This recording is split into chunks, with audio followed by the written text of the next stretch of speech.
Chapter 3. When Corey arrived at school the next morning, Anna Corwin was the first person he saw. It was raining hard, a freezing rain driven by gusty winds. He ran into the building through his side door, his leather jacket pulled up over his head.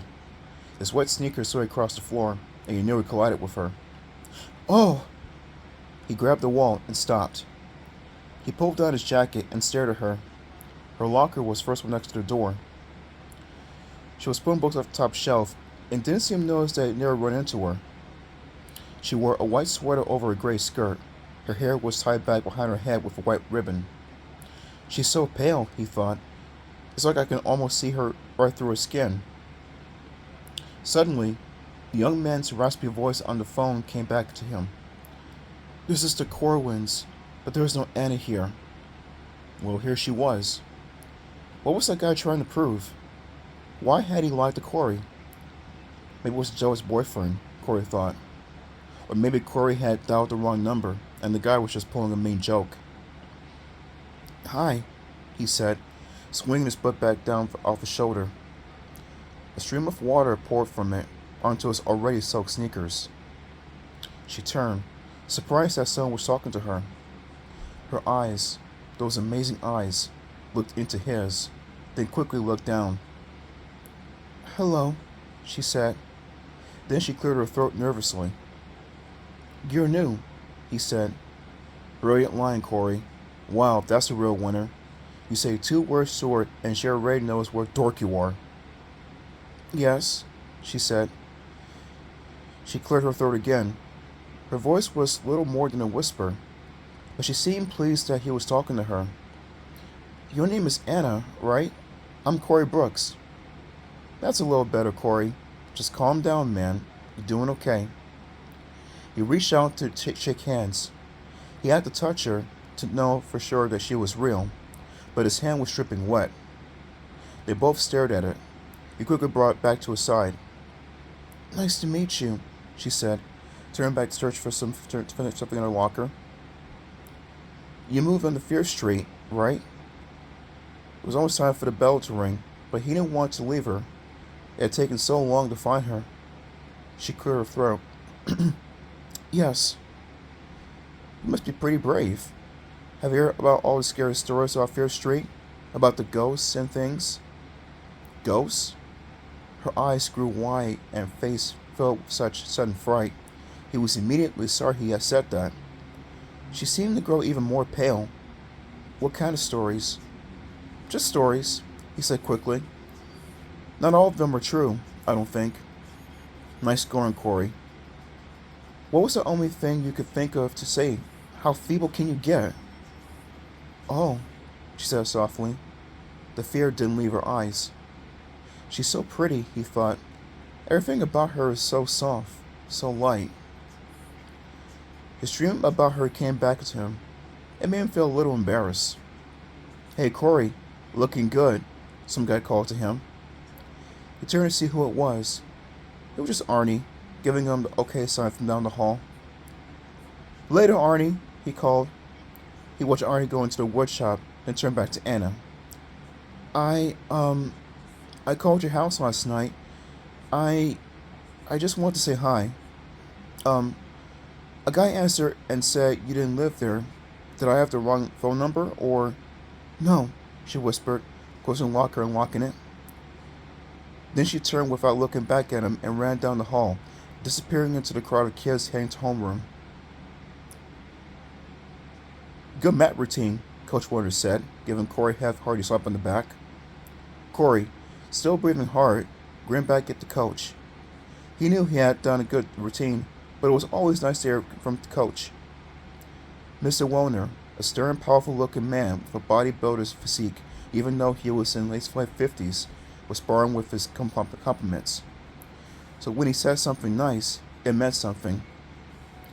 Behind them, the match against the Matterhorn, the first match of the season, continued. Corey looked to the bench for David, wondering if his friend had witnessed his near-perfect routine. Then he remembered that David had sprained his ankle at the last practice. David was somewhere up in the bleachers feeling sorry for himself and being miserable. Now don't press too hard on the rings, Coach Warner warned. You've been pushing yourself. Try to go too fast up there. That's been throwing you off your rhythm. Yeah, Corey said, still trying to catch his breath. You feel nervous? The coach asks, staring at Corey as if trying to see nervousness in his eyes. No, not really. Just excited. Good. That's what we want. Mr. Warner seemed very pleased.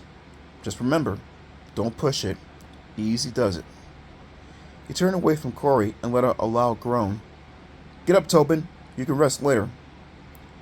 Arnie had just done the backflip to finish his mat routine and had landed flat on his backside.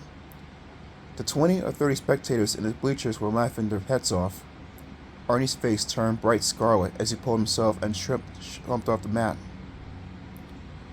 Coach Warner closed his eyes, shook his head disgustedly. Arnie's slip wasn't going to help the Shadyside team score, and the forward routine was the best part of Arnie's program. He was a complete klutz on the rings, and his parallel bar work was uneven to say the least.